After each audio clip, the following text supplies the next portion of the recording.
Bonjour à toutes et à tous, salut et merci d'être notre compagnie dans Aude avec au menu aujourd'hui transmission de savoir-faire et retraite, l'alternance, voie d'excellence pour se former à un métier et trouver un emploi. Différentes possibilités existent. Quel est le fonctionnement? Comment décrocher une alternance? Réponse avec Sandra Serpadj de Pôle emploi et témoignage d'un chef pâtissier chocolatier passé par l'alternance et qui forme à son tour. Tout d'abord, se former à un métier tout en préparant son diplôme et en découvrant également la vie quotidienne d'une entreprise. C'est le principe de l'alternance présenté souvent comme une voie royale pour un emploi. Quelles sont les différentes possibilités? On vous répond.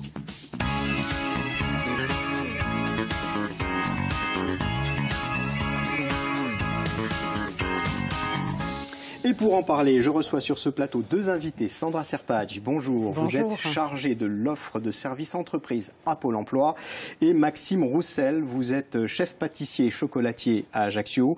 Vous êtes passé par l'alternance pour vous former et aujourd'hui vous accueillez également une alternante dans votre pâtisserie-chocolaterie. Vous nous raconterez dans un instant votre parcours. Mais tout d'abord, Sandra Serpadj, l'alternance, c'est quoi ? C'est un dispositif de formation qui permet d'alterner à la fois dans un centre de formation théorique et pratique, puisqu'on est dans le milieu d'une entreprise de manière alternée. Il existe pour cela deux dispositifs, le contrat d'apprentissage et le contrat de professionnalisation. Quelles sont les différences entre contrat d'apprentissage et contrat de professionnalisation? Alors, en tant qu'apprenti, c'est à partir de 15 ans jusqu'à 29 ans, voire plus, quand on est en situation de handicap. Donc, c'est souvent un critère d'âge, parce que tous les deux permettent une certification et donc l'acquisition d'un diplôme à l'issue. Alors, on parle beaucoup de l'alternance. On encourage même à l'alternance. Pourquoi choisir cette voie? Quels sont les avantages? Les avantages, tout d'abord, c'est que c'est vraiment en milieu professionnel. Donc, on est vraiment face à un métier que l'on veut et on est rapidement opérationnel dans le métier. On est en même temps rémunéré, parce qu'on a un salaire durant la durée, donc c'est un contrat de travail qui est fait. Et donc, il y a un plan de formation qui est fait. Et puis, c'est vraiment un tremplin à l'emploi. Où c'est que l'on peut trouver des alternances? Parce que bon, on est encore en période de rentrée, alors peut-être qu'on en cherche tout au long de l'année. Et combien de formations existent aujourd'hui en Corse? Alors aujourd'hui en région Corse, on a plus de 600 formations qui sont disponibles sur le site pôle emploi.fr. Trouver une formation, puisque c'est la collectivité de Corse qui référence toute l'offre de formation. Donc il y en a aujourd'hui 686 exactement. Et où est-ce qu'on peut les trouver au-delà de Pôle emploi? Il y a différents partenaires. Exactement. Il y a le portail de l'alternance, il y a le site de l'APEC qui référence toute l'offre de formation. On a également Corsica Orientation qui est aussi un grand partenaire et Pôle emploi.fr. Alors, quelles sont les qualifications auxquelles on peut prétendre? Alors c'est très varié, très large, ça va aussi bien du niveau CAP jusqu'à un niveau master et dans beaucoup de secteurs comme ce soit le commerce, le bâtiment, le service à la personne et les banques recrutent également en alternance dans tous les services et tous les grands secteurs font de l'alternance aujourd'hui. Alors on aura l'occasion, j'imagine, dans cette émission de voir quels sont les différents partenaires qui interviennent, mais en ce qui concerne Pôle emploi, quel est votre rôle? Quel peut être son rôle dans le cadre de l'alternance?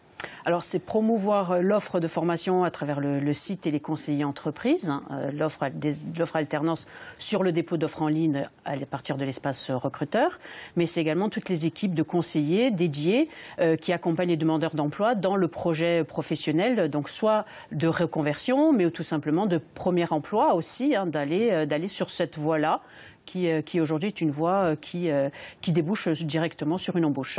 Est-ce que l'alternance permet d'avoir droit au chômage? Tout à fait. Parce qu'en fait, on n'est pas du tout, on est stagiaire de la formation, mais avant tout, on est salarié, donc on a un contrat de travail et donc on peut avoir droit à son chômage à l'issue d'une formation en alternance. Alors on verra dans un instant que des dispositifs existent aussi pour encourager les entreprises, pour voir l'autre côté de l'alternance. Maxime, vous êtes passé par l'alternance. Je rappelle que vous êtes chef pâtissier chocolatier à Ajaccio. Vous avez ouvert votre entreprise il y a déjà quelques temps. Pourquoi avoir choisi la voie de l'alternance? Alors moi, c'était avant tout par passion. J'étais pas mauvais à l'école. Ça a surpris d'ailleurs beaucoup les professeurs à l'époque que je choisisse cette orientation-là. Mais c'était vraiment par passion parce que j'avais envie de faire ce métier-là. Et ça a été difficile de convaincre du coup? Ouais, pas facile. Surtout les parents. Surtout vos parents. Et qu'est-ce que cela vous a apporté en fait? Déjà, c'est une grande satisfaction de pouvoir vivre de sa passion quand on est passionné. Du coup, c'est vrai que ça réduit un peu la difficulté du métier. Et puis voilà, ça m'a apporté beaucoup de bonheur puisque maintenant je suis chef de mon entreprise et puis je peux faire les pâtisseries que j'aime. Et vous avez aussi fait le choix d'accueillir une alternante dans votre entreprise. C'est un choix naturel pour vous aujourd'hui ? Oui, bien sûr, parce que dans les métiers de l'artisanat, en dehors du côté pécunier, il y a surtout le côté transmission qui est important. Et je pense que c'est important de pouvoir transmettre son savoir-faire, parce que sinon le savoir-faire meurt au bout d'un moment. Donc c'est très très important pour nous. Ça demande de la disponibilité pour vous. Comment se passe et est assurée cette transmission, ce suivi et cet accompagnement ? Alors il y a déjà un accompagnement qui est fait par la chambre de métier, le CFA, via le professeur référent, qui se déplace 2 fois par an dans l'entreprise pour voir si tout se passe bien, pour situer un peu l'apprenti dans les référentiels. Et après, nous, en entreprise, c'est vrai qu'on a un accompagnement un peu de tous les jours, où on va prendre du temps pour montrer les gestes, recommencer, réexpliquer, et donner de la confiance surtout à l'apprenti, c'est très important. Quel âge a votre apprenti aujourd'hui ? 17 ans. Donc c'est une jeune apprentie. Une jeune apprentie. On entend beaucoup de choses sur les jeunes aujourd'hui. Comment se comporte-t-elle au sein de l'entreprise ? Est-ce qu'elle vous donne le sentiment qu'elle a envie de faire ce métier, de s'engager dans cette voie-là ? Oui, alors j'ai la chance d'avoir une apprentie qui est passionnée par ce métier justement. Et donc c'est beaucoup plus facile. Quand 2 passionnés se rencontrent, forcément, ils parlent de passionnés de pâtisserie, ils parlent de pâtisserie. Donc c'est assez facile. Après, c'est quelque chose qu'il faut entretenir. Il faut quand même aiguiser leur curiosité, leur poser des questions. C'est un travail sur soi à faire, un peu tous les jours. Mais ça se passe très très bien. Est-ce qu'elle a une chance peut-être demain d'intégrer votre pâtisserie-chocolaterie ? Pourquoi pas ? Mais quoi qu'il en soit, c'est un secteur qui est porteur aujourd'hui ou pas ? Ah oui, quoi qu'il en soit, elle trouvera du travail sans problème. Sans problème, partout dans le monde. On a une très très forte demande partout dans le monde de pâtissiers français. Donc du coup, elle n'aura aucun problème à trouver du travail. Et si ce aujourd'hui, n'est pas chez moi, ce sera chez quelqu'un d'autre. Sans rentrer dans les détails, on vit bien aujourd'hui quand on est pâtissier, chocolatier ?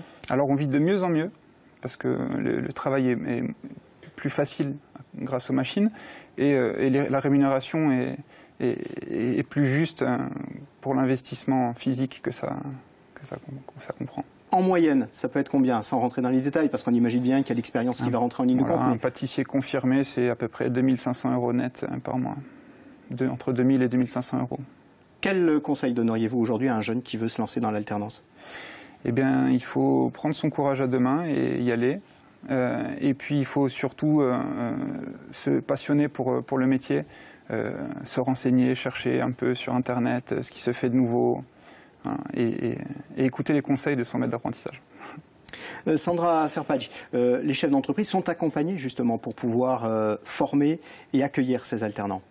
Oui, alors ils sont conseillés par les conseillers entreprises, aussi bien sur la durée du contrat d'alternance, qui peut être de 6 à 24 mois. Ça dépend aussi le diplôme qu'ils visent. C'est ça avant tout aussi. Derrière, il y a un diplôme qui va leur donner un titre, une reconnaissance. C'est pour ça qu'il y a cette alternance centre de formation et entreprise. La période aussi d'alternance, ça peut être 2 jours, 3 jours, comme ça peut être 1 semaine par mois.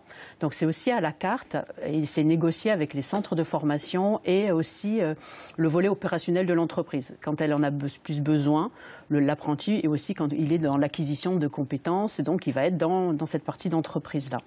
Donc on va vraiment travailler sur le plan de formation, sur les périodes aussi peut-être intermédiaires, parce qu'en fait c'est vraiment après le rôle du centre de formation à la fois de nommer le tuteur de l'entreprise. Je dirais que Pôle emploi intervient dans le sourcing, mais n'intervient pas après une fois que la personne est en contrat de travail. Et là c'est le rôle du centre de formation d'être vigilant, de l'entreprise également d'être à l'écoute, d'avoir son rôle de tuteur pour bien s'assurer que toutes les étapes sont bonnes jusqu'à la validation du diplôme, voire même après derrière le CDI, parce que les contrats en alternance sont également en CDI. Comment faire pour trouver une alternance de dernière minute ? Là, en ce moment, on le vit tous les jours, peut-être aussi. Pourquoi ? Donc c'est le centre de formation qui aide à trouver l'entreprise alternante par son contact. C'est aussi se rendre visible par son CV. aussi bien sur l'espace candidat, CV en ligne, mais aussi sur les réseaux sociaux, se rendre visible. Moi, je reçois sur LinkedIn, par exemple, des candidatures à l'alternance, avec l'aide de motivation et le CV en ligne. C'est auprès de son contact vraiment proche. Et puis aussi, c'est le porte-à-porte aussi aujourd'hui qui permet vraiment de cibler. En tous les cas, les entreprises corses sont très volontaires à l'alternance. Elles sont engagées. Et puis en ce moment se tient le salon en ligne de l'alternance. De quoi s'agit-il? Alors c'est une opportunité pendant 3 semaines de mettre en avant les offres qui sont sur tout le territoire. Voilà, que l'on soit à Bastia, à Porto-Vecchio, si on ne veut pas se déplacer, on peut quand même déposer sa candidature et avoir un entretien téléphonique ou visio avec l'employeur pour justement échanger autour du métier, échanger autour du plan de formation pour un premier contact. Sandra Serpaggi, merci pour toutes ces précisions et explications. Maxime Roussel, juste une dernière chose, c'est difficile de trouver un alternant aujourd'hui ou pas? C'est pas évident, mais il y en a. Merci à tous les deux d'avoir participé à cette émission. J'ajoute aussi que toute la semaine se tient à Biguglia Strade di l'Orientazione et le salon des formations et des métiers à Biguglia, au Spazio Culturale et Carlo Roghi. Il y a pour chacun la possibilité là aussi de trouver une formation, une orientation, un accompagnement, des métiers et pourquoi pas des emplois. Le salon a ouvert ses portes aujourd'hui et se tient jusqu'à la fin de la semaine, à vendredi à Biguglia.